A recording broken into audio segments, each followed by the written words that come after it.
अस्सलाम वालेकुम जिला खुशाब वाले हो। अज साड़ी है मूंगफली दी थ्रेशर। यकीन मनो जितने ही साडा फसल होंदा ना, कणक हो गई, मुंजी हो गई जनाब, गुआरा हो गया, सब तो ज्यादा जेड़ा मजा आंदा ना थ्रेशर ते वंजण दा वो मूंगफली दा। क्यों नाल बंदा काम ही करदा रहिंदा ते नाल नाल जेड़ा ना चरदा भी रहिंदा। अलहमदुलिल्लाह एक पेड़ असां कट गया, दो पेड़ होर रह गए साडे।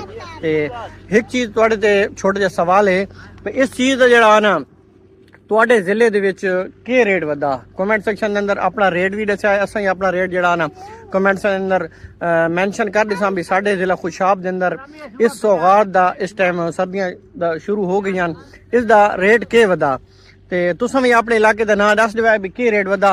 ते दूसरा असां जनाब इत्थे आए हां ते साडे नाल जेड़ा ना खलाई मखलूकां भी आईयां वधियां। खलाई मखलूकां की कीता जनाब इत्थे आके बक्सूआ नहीं होंदा जिस नाल गट्टुआं दा मूंह शू बंदा सींदा, वो जनाब उन्हें फिटा छोड़िया ते बड़ा कोशिश कर रहे हैं गोलन दी।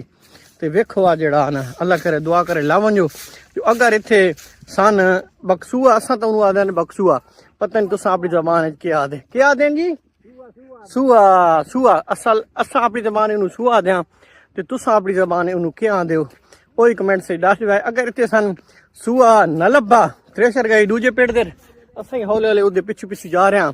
अगर सन सूआ न लब्भा साढ़े इत्थे जड़ा ना थल बड़ी मुश्किलात हो सन ते खलाई मखलूक केड़ी है। ओए खलोवो भाई खलोवो खलोवो। ये जनाब हैं जी ये मोहम्मद साहब आए हुए जी ते ओ दे गए ने भाई इन दोवां जनाब खेत जड़ा ना पत्ता सन भी नहीं लगा।